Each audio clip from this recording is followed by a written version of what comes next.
Assalamu alaikum. My name is Muhi Khwaja with the Muslim Philanthropy Podcast at American Muslim Community Foundation. Today, it is my pleasure to bring on Brother Anwar Khan from OBAT Helpers USA. He is the founder and has been nominated as a outstanding nonprofit. So, congratulations on the nomination and welcome to the show. Thank you very much, Brother Mohi. Assalamu alaikum. Wa alaikum And it assalam. is my honor and pleasure to be here and talking with you. Likewise, I've heard about the work before and really excited to learn more about it. For our listeners, if you could please give some background about yourself, and then share a little bit more about how you got to starting OBAT Helpers. Yeah, actually, my I will start with my parents. So basically, my parents are from Indian state of UP, and they migrated to East Pakistan. And after 1971 war, we moved to Karachi, Pakistan. So that was basically a journey of migration from my parents from India to Pakistan, and Pakistan to East Pakistan to West Pakistan, and West Pakistan to the United States. Actually, my father passed away when I was very young, almost 5, 6 years old. And I grew up in one northern city of East Pakistan, present Bangladesh. And when after Bangladesh, when we came to Karachi, Pakistan, I just have finished my high school in Bangladesh, and I get admitted in one of the college in Karachi and finish my intermediate, and then I get admission in Kennedy Engineering University, and I did my graduation in mechanical engineering, and I passed it in 1981, and after that I started couple jobs and some consulting works in Karachi, and we moved to the United States in 1993. And 1995, we permanently moved to the United States, and I was start working with some of the Japanese companies. But in 1997, I joined General Motors, and is one of the largest automotive industry. And I stayed with General Motors for 20 years till 2017. I retired from General Motors in 2017. So this is like my background, and I did my bachelor's from Kennedy, and then my master's MBA from Indiana Wesleyan University in early 2000. So coming back to the OBAT helpers and how it has been originated, what happened? So let me go back on the past. So as I told you that I have been in that part of the land, and I have gone through all the situation. I have seen the camps, the situation the people are living. But when we came to Pakistan and when I moved to the United States, I never thought about those people. I never think about them, that how they're living. Are they still in the camps? Are they outside the camp? What happened to them? It was until 2004. 2004 is the turning point of my life. It changed my priorities, it changed my vision, it changed my thoughts and everything around me. What happened that there was a magazine is coming at ISNA Horizon, and maybe you are aware of it. Yeah, of course. So there was an article published in that magazine, and the article is written by Dr. Sayyid Ismail. He's a PhD doctor from Hyderabad, India, and he went to Bangladesh for some reason, and he visited some of the camps, and he actually he write his journey and the suffering and the problems and the issues, what is happening in the camps. And it was really such a bad experience uh, for me while reading those things. I was shocked, and I was feeling bad. First of all, I was shocked that I never thought that those people are still living in the camp after 35, 40 years. And the second thing, I was feeling bad that Alhamdulillah, Allah has given us and so many things. We are so much blessed. I have everything, uh, whatever you can dream it. and I have not even think about them. And it may possible that I used to live in those camps. My kids may be growing with the same kids that are presently living in the camps. So I was feeling so bad, and I actually sat down with my kids and my wife, and I discussed with them, and I told my kids that maybe we have to thanks to Allah that Allah give us this opportunity. We are here, otherwise maybe you should be growing in the camps. So as a return of thanks to Allah, we should have to do something. So that was the basically initial starting point of the journey of OBAT. So then I called my wife and that why don't we invite some of my family friends, my brother, and sit down and let's see what we can do. So and Sharik was in that meeting too. Wonderful. So initially, Sharik was basically he's our co-founder of OBAT Helpers. So we sit down together and we start thinking that what we can do. So what we decided that we'll adopt a family, and adoption means that we'll provide whatever the necessity of their life, like food, clothing, and if they need any help in education, all those things. The question raised that how we'll select the family. So they actually at that time I was planning to go to Pakistan to bring my mother back to United States. So everybody told me that since you are traveling to Karachi, why don't you just extend your travel and go to Dhaka and meet some of the families and select. So I take that responsibility. Said okay, I will go. And in the meantime, we collected almost $1,700 to help that family. And I still remember very vividly that when I arrived Dhaka in July 2004, it was, and July was basically, this is the shutdown time for automotive industry. So normally this is the time I travel.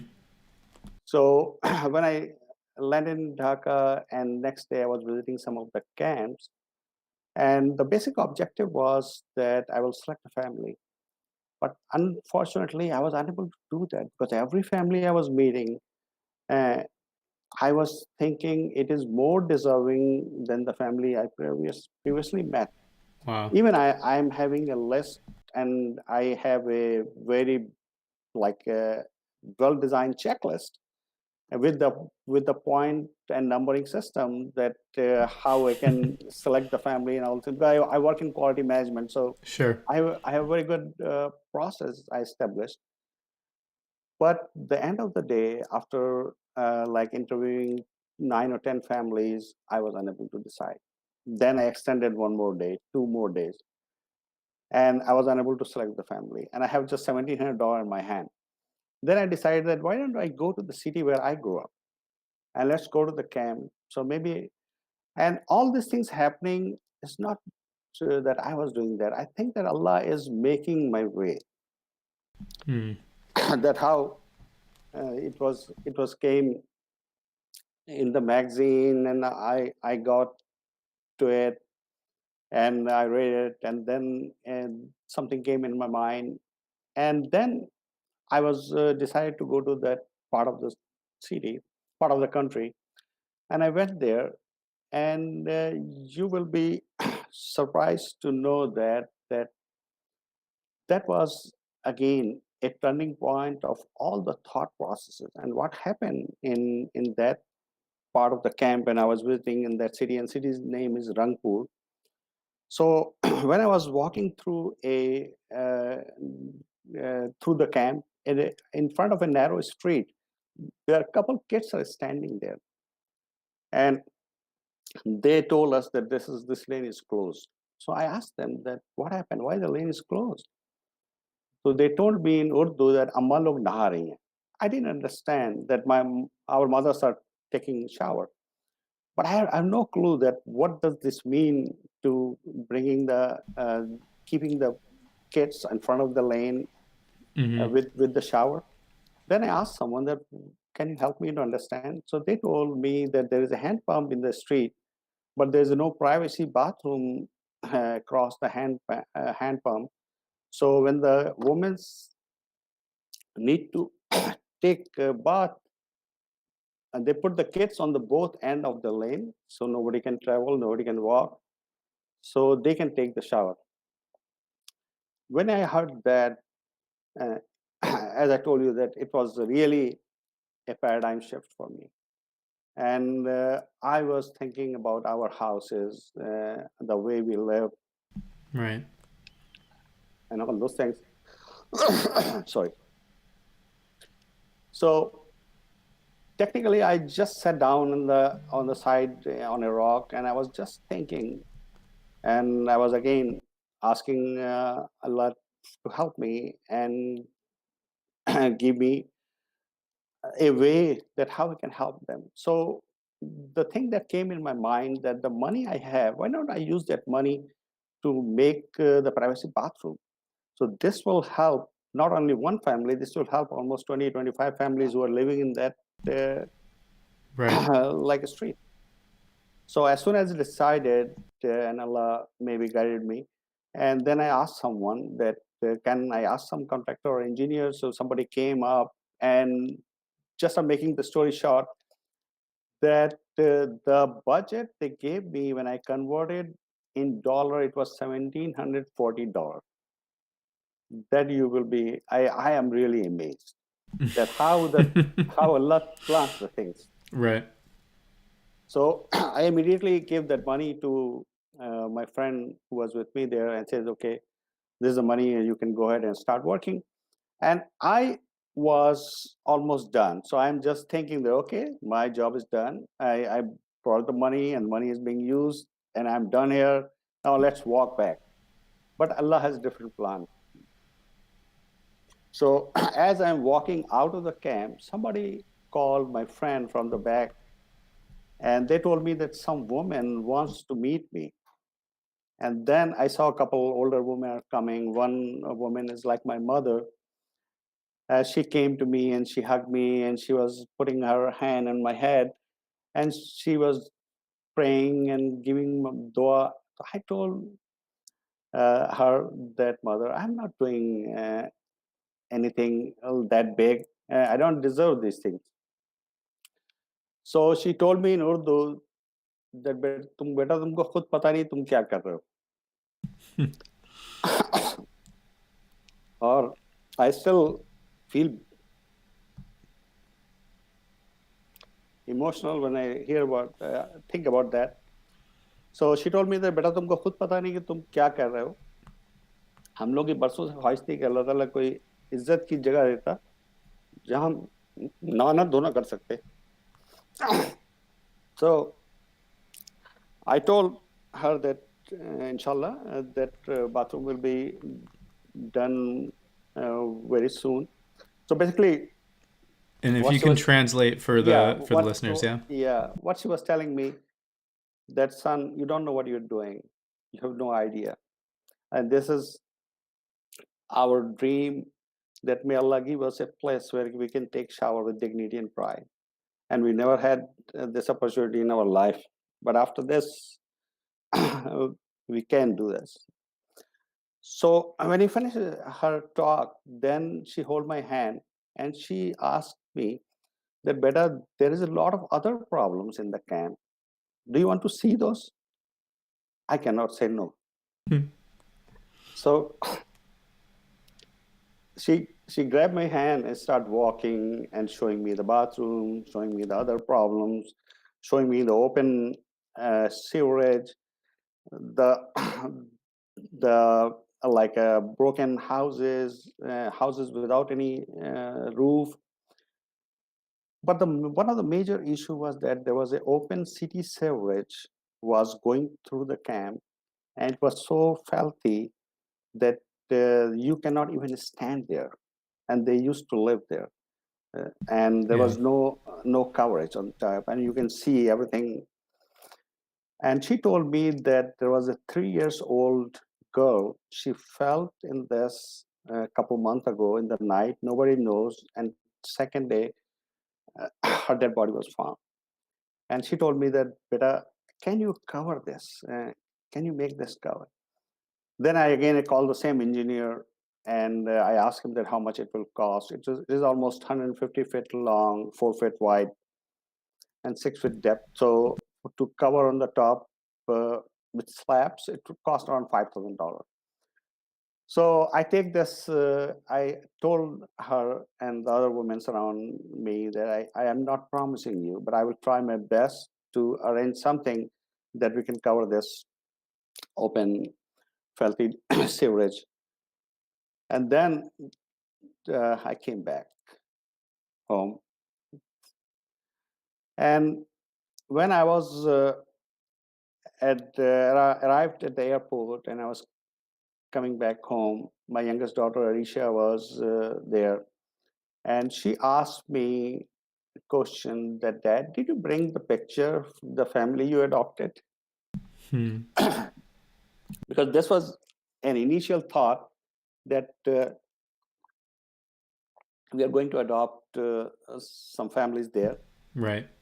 So, but unfortunately, that was not the results from my visit. So I told her that, Beta, we have not adopted one family. We adopted so many families. I will show the pictures. I will show the clips and this and that. So making so moving to the next step. As soon as I came back, I know that I have to raise $5,000. It was around November of 2004. I sent an email to my friend, actually, who was from my energy engineering university and a couple other professional friends. I told them that, okay, this is the project I'm going to do.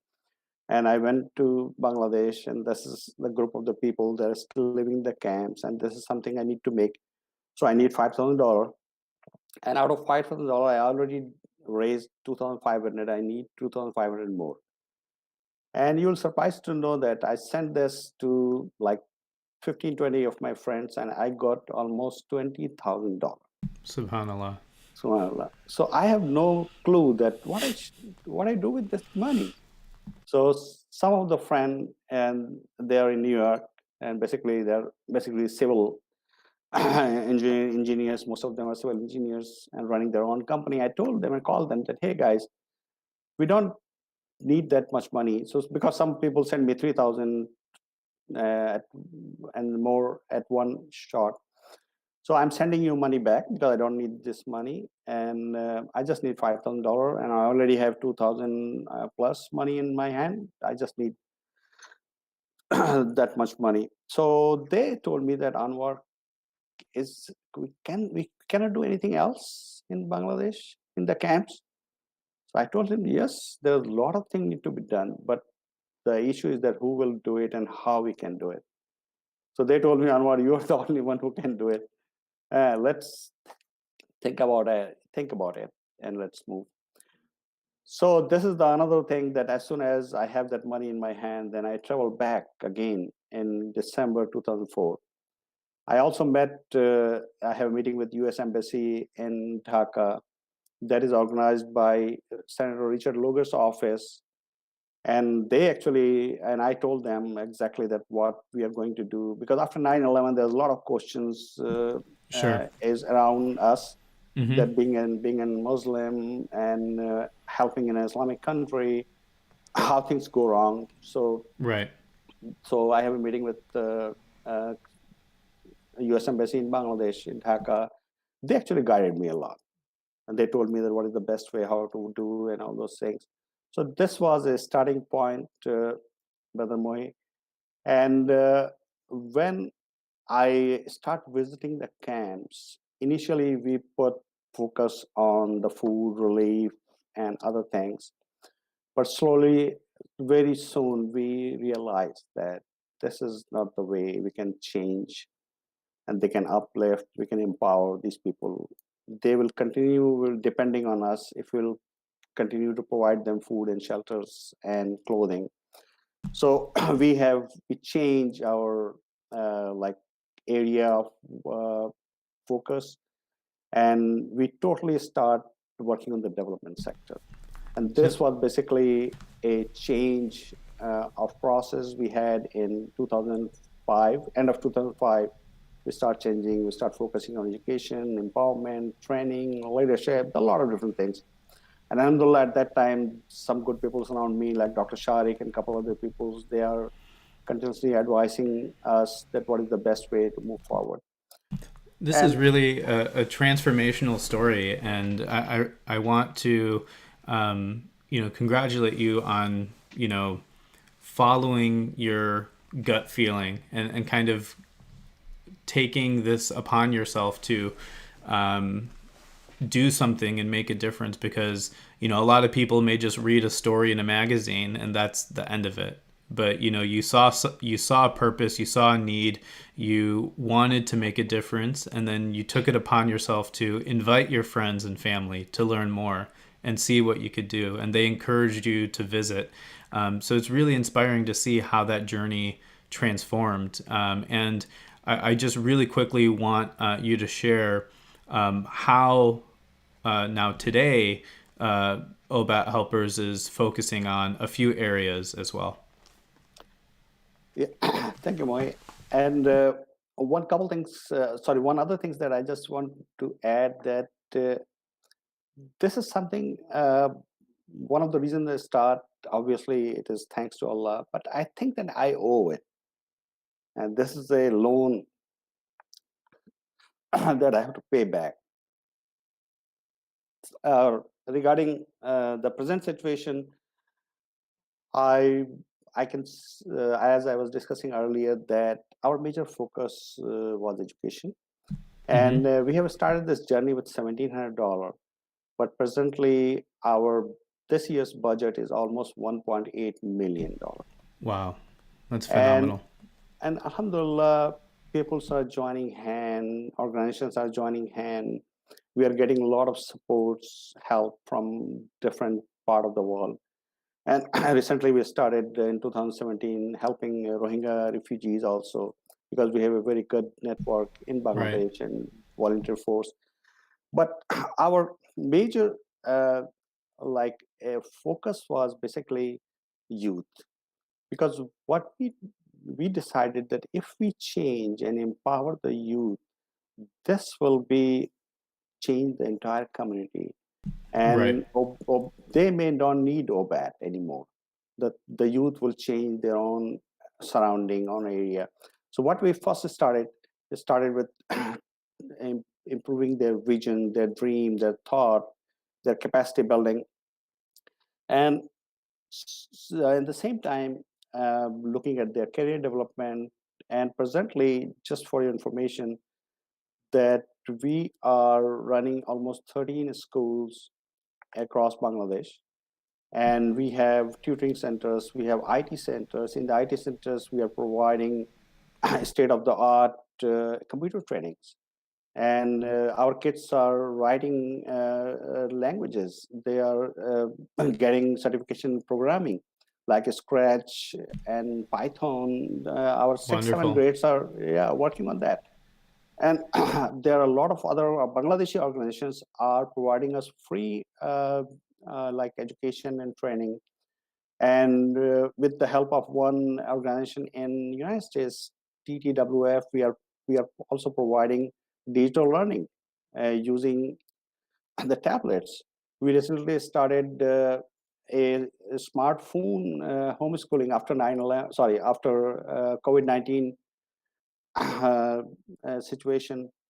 So our education system is very smartly implemented, and we are changing the whole era. Because at one time, when you were asking a kids at the start, like 10 years ago, 15 years ago, 12 years ago, that what you want to be when you grow up, they have no Right. examples around them. Their Mm-hmm. their father was a rickshaw puller, their mother was working in somebody's home, so that was their dream. But if you are asked today, so they can tell you they want to be a scientist, an engineer, a pilot, an army, and this and that, Nice. because they have the examples. Now, alhamdulillah, our kids from camp are doctors, they're engineers, they're MBA. Subhanallah. And a lot of things are happening around, and people are getting out of the camp. They are living in the normal society. So this is the education area. And besides education, actually, one of the major goal and theme we had is basically how we can break the poverty cycle. So we have started one of the biggest program in microfinancing Great. in one of the area, and besides that we are also providing a lot of skill development training, other trainings, women empowerment training, so women can start their own earning. So we are doing a lot of these things so we can break the poverty cycle. At the same time, health was also an issue because they don't have any health facilities and all those things. We are providing clinics. We have two clinics in two different cities in Bangladesh and one clinic in Rohingya camps. On average, we see daily almost 150 to 200 patients every day Wow. in all these three clinics. And besides that, we're doing a lot of others. Like recently, we have started a campaign for the people who are handicapped, because this is one of the very challenging thing. I just want to share you, Mohi, that unfortunately in the camps there are kids who are handicapped and nobody even know, because the parents then they don't bring them out of the camp, and they have never been to the doctor, they have never been treated, nobody even know in the surrounding, because due to different reasons they didn't never bring out them uh, from their house. So we are basically going house to house, finding those kids or the family or the or the mentally challenged people who are, and providing all possible help and support. So we are doing a lot of other things that can make life better for the people who are living in the camps since last 50 years. And at the same time, I just want to let you know that Bangladesh government has given them now the right of voting, and they have the ID cards. So now Wow. these kids can get admission in the college, they can get a job. So things are moving in the right direction, alhamdulillah. Alhamdulillah. That's really fascinating to hear. And, I'll encourage everybody to go to your website and learn more about OBAT Helpers. This has been really great for me to learn more about your organization. And I'm sure all of our listeners have enjoyed hearing the transformational story and your work in helping alleviate and break the cycle of poverty in Bangladesh. So, Anwar Uncle, I want to say again, congratulations on the nomination for OBAT Helpers, and we look forward to hosting you and everyone at our annual symposium, where we will be having our guest speaker Hassan Minaj and hearing from, seeing who will be awarded in each of the categories there as well. So thank you so much for your generosity and time. Thank you so much, Mike. It's my pleasure and honor. Inshallah. See you. Keep us in your prayers. I will. Assalamu Yeah. alaikum. Assalamu alaikum.